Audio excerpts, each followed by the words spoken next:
Hello friends, welcome to my channel target with Vandana में। Friends, आज का ये वीडियो आपके लिए काफ़ी इंपॉर्टेंट होने वाला है क्योंकि इस वीडियो का टॉपिक है मूल अधिकार। और इस वीडियो में मैंने बहुत सारे इंपॉर्टेंट क्वेश्चंस को शामिल किया है। तो उम्मीद करती हूँ आपको ये मेरा वीडियो काफ़ी पसंद आने वाला है। और अगर आपको मेरा वीडियो पसंद आए तो प्लीज़ मेरे वीडियो को लाइक कीजिएगा, शेयर कीजिएगा और मेरे चैनल को सब्सक्राइब करना मत भूलिएगा। तो चलिए फ्रेंड्स, बिना किसी देरी के स्टार्ट करते हैं। मूल अधिकार का सर्वप्रथम विकास कहाँ हुआ था? और अगर मूल अधिकार की बात करें फ्रेंड्स, तो सबसे पहले अगर इसका विकास हुआ था तो वो हुआ था ब्रिटेन में। तो ये आपको याद रखना है कि मूल अधिकार का सर्वप्रथम विकास ब्रिटेन में हुआ था। नेक्स्ट क्वेश्चन, ब्रिटिश नागरिकों को सर्वप्रथम लिखित रूप में मूल अधिकार प्रदान करने वाले दस्तावेज का क्या नाम था? तो इस दस्तावेज को अधिकार पत्र या मैग्ना कार्टा भी कहते हैं। यानी जो ब्रिटिश नागरिकों को सबसे पहले जो लिखित रूप से मौलिक अधिकार प्राप्त हुए थे, उस दस्तावेज को क्या कहते हैं? मैग्ना कार्टा या अधिकार पत्र। नेक्स्ट क्वेश्चन देखिए, अमेरिकी संविधान में संविधान संशोधन द्वारा कब मूल अधिकारों को शामिल किया गया? तो अमेरिकी संविधान में अगर बात करें तो 1791 में एक संविधान संशोधन हुआ था फ्रेंड्स, जिसके तहत मूल अधिकारों को शामिल किया गया। यानी कि अमेरिका के संविधान में संविधान संशोधन द्वारा मूल अधिकार को शामिल किया गया और ये जो संविधान संशोधन हुआ था ये हुआ था 1791 में। नेक्स्ट, सर्वप्रथम किस देश के संविधान में मूल अधिकार का प्रावधान किया गया? ये मोस्ट इंपॉर्टेंट क्वेश्चन है फ्रेंड्स, तो इसे आप स्टार बना लीजिएगा कि जो सर्वप्रथम किस देश में संविधान में मूल अधिकार का प्रावधान किया गया था। तो सबसे पहले किस देश के संविधान में मूल अधिकार का प्रावधान किया गया? वो था अमेरिका। यानी अमेरिका के संविधान में सबसे पहले मूल अधिकार का प्रावधान किया गया था।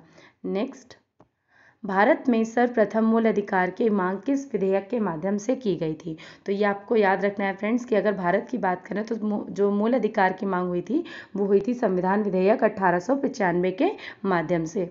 नेक्स्ट, 1925 ईस्वी में कॉमनवेल्थ ऑफ इंडिया बिल के माध्यम से किसने मूल अधिकार की मांग की थी? तो 1925 में कॉमनवेल्थ ऑफ इंडिया बिल के माध्यम से श्रीमती एनी बेसेंट ने मूल अधिकारों की मांग की थी। नेक्स्ट क्वेश्चन देखिए, नेहरू रिपोर्ट के माध्यम से मोतीलाल नेहरू कब मूल अधिकारों की मांग को रखा था? तो नेहरू रिपोर्ट के माध्यम से जो मोतीलाल नेहरू ने मूल अधिकार की मांग 1928 में रखी थी। और ये फ्रेंड्स, ये क्वेश्चन कई बार एग्जाम से पूछा जा चुका है कि किस रिपोर्ट के माध्यम से मूल अधिकार की मांग को रखा गया था। तो वो नेहरू रिपोर्ट थी जिसके आधार पर या जिसके माध्यम से मूल अधिकारों की मांग की गई थी। नेक्स्ट, भारतीय संविधान में किन अनुच्छेदों के अंतर्गत नागरिकों को मूल अधिकार प्रदान किया गया है? तो फ्रेंड्स, पहले आपको ये ध्यान दीजिएगा कि भारतीय संविधान के भाग 3 में मौलिक अधिकार प्रदान किए गए हैं। और अगर अनुच्छेदों की बात करें तो अनुच्छेद 12 से 35 के अंतर्गत नागरिकों को मूल अधिकार प्रदान किए गए हैं। नेक्स्ट क्वेश्चन देखिए, भारतीय संविधान के भाग 3 द्वारा प्रदत्त मूल अधिकार किस देश के संविधान से लिए गए हैं? तो अगर हम बात करें कि भारत के पास जो आज मूल अधिकार हैं ये किस संविधान से लिए गए हैं? तो ये अमेरिका के संविधान से लिए गए हैं। और ये आपको याद रखना है कि अगर विकास की बात करें तो सबसे पहले मूल अधिकार का विकास हुआ था ब्रिटेन में, पर अगर संविधान में बात की जाए तो संविधान में प्रावधान सबसे पहले अमेरिका के ही संविधान में हुआ था। नेक्स्ट, भारत का मूल अधिकार राजकृत्य के विरुद्ध एक गारंटी है, किंतु कुछ मूल अधिकार व्यक्तियों के विरुद्ध भी प्रदान किए गए हैं। वह कौन से मूल अधिकार हैं जिन्हें व्यक्तियों के विरुद्ध प्रदान किया गया है? तो ये अधिकार है अनुच्छेद 15(2), 17, 23 एवं 24 द्वारा जो प्रदत्त मूल अधिकार हैं वो व्यक्तियों के विरुद्ध भी प्रदान किए गए हैं। नेक्स्ट क्वेश्चन देखिए, किस संविधान संशोधन द्वारा यह उपबंध किया गया कि आपात के दौरान भी अनुच्छेद 20 तथा 21 निलंबित नहीं किए जा सकते? ये किया गया था 44वें संविधान संशोधन द्वारा। थोड़ा इसे समझ लें फ्रेंड्स, 44वां संविधान संशोधन द्वारा ये बताया गया था कि आपात के दौरान भी अनुच्छेद 20 तथा 21 जो हमारे मूल अधिकार हैं इन्हें निलंबित नहीं किया जा सकता। नेक्स्ट, किन आधारों पर घोषित आपात के दौरान अनुच्छेद 19 द्वारा प्रदत्त मौलिक अधिकार स्वतः निलंबित हो जाते हैं? तो ऐसे कौन से आधार हैं जिस पे आपातकाल जब घोषित होगा तो अनुच्छेद 19 में जो मूल अधिकार या मौलिक अधिकार हैं वो खुद निलंबित होंगे? वो कंडीशन है युद्ध एवं बाहरी आक्रमण के आधार पर जो हमें अनुच्छेद 19 में मौलिक अधिकार प्राप्त हैं वो स्वतः ही निलंबित माने जाएंगे। नेक्स्ट, किस आधार पर घोषित आपात के दौरान अनुच्छेद 19 द्वारा प्रदत्त स्वतः निलंबित नहीं होते? अगर हम बात करें सशस्त्र विद्रोह के आधार पर हमारे जो अनुच्छेद 19 में मौलिक अधिकार दिए गए हैं वो स्वतः निलंबित नहीं माने जाएंगे। नेक्स्ट, क्या कोई व्यक्ति अपने मूल अधिकार को त्याग सकता है? तो ये बहुत इंपॉर्टेंट क्वेश्चन है फ्रेंड्स, इसको आप याद रखिएगा कि क्या कोई व्यक्ति अपने मूल अधिकार को त्याग सकता है? तो नहीं, कोई भी व्यक्ति अपने मूल अधिकार को त्याग नहीं सकता।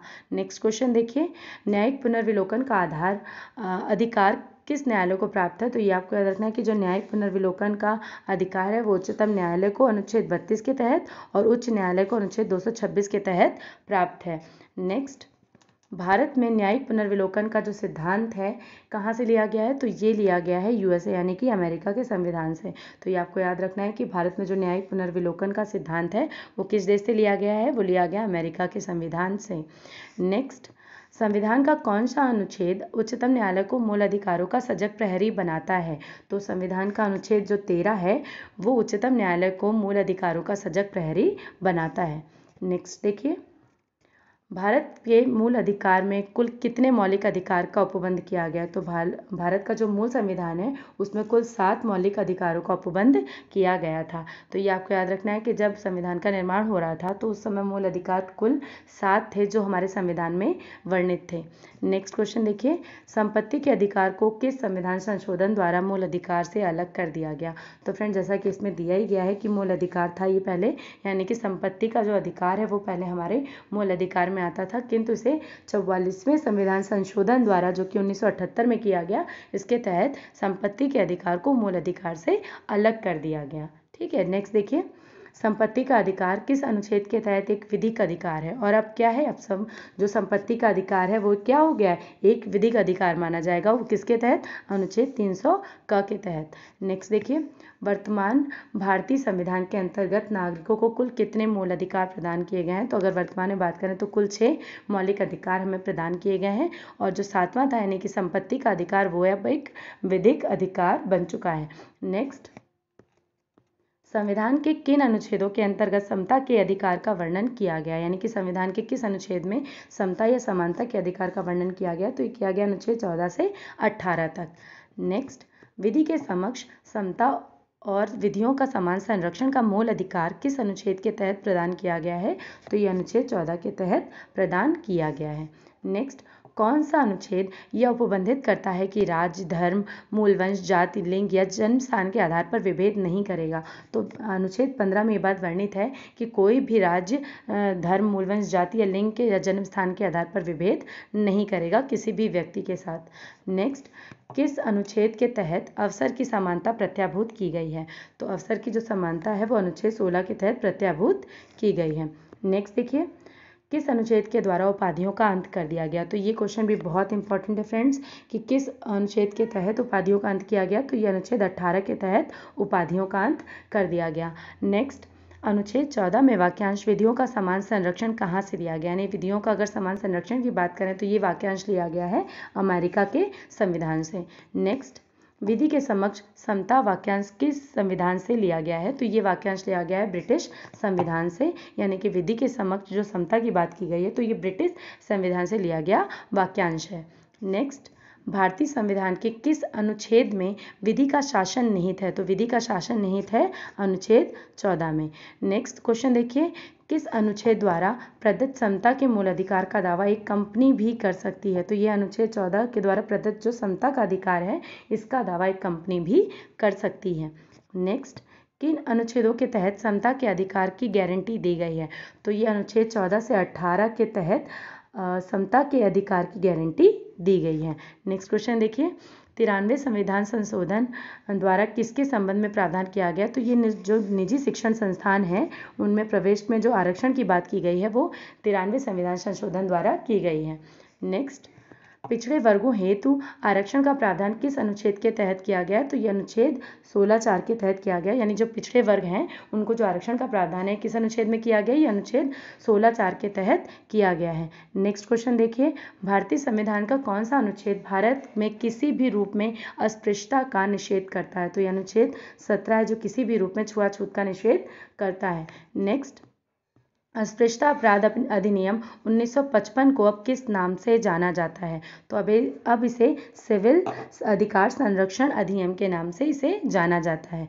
नेक्स्ट क्वेश्चन देखिए, संविधान के किन अनुच्छेदों के तहत स्वतंत्रता का अधिकार उपबंधित किया गया है? तो स्वतंत्रता का अधिकार को अनुच्छेद 19 से 22 के तहत उपबंधित किया गया है। नेक्स्ट क्वेश्चन देखिए, अनुच्छेद 21 क के अंतर्गत कौन सा मूल अधिकार प्रदान किया गया है? तो 21 क के अंतर्गत हमें शिक्षा का मूल अधिकार प्रदान किया गया है। ये बहुत इंपॉर्टेंट क्वेश्चन है फ्रेंड, स्टार जरूर बना लीजिएगा। नेक्स्ट देखिए, वर्तमान में अनुच्छेद 19 के तहत कुल कितनी स्वतंत्रताओं का उल्लेख किया गया है? तो वर्तमान में अनुच्छेद 19 के तहत कुल 6 स्वतंत्रताओं का उल्लेख किया गया है। नेक्स्ट, अनुच्छेद 19 द्वारा प्रदत्त स्वतंत्रताएं किन्हें प्राप्त हैं?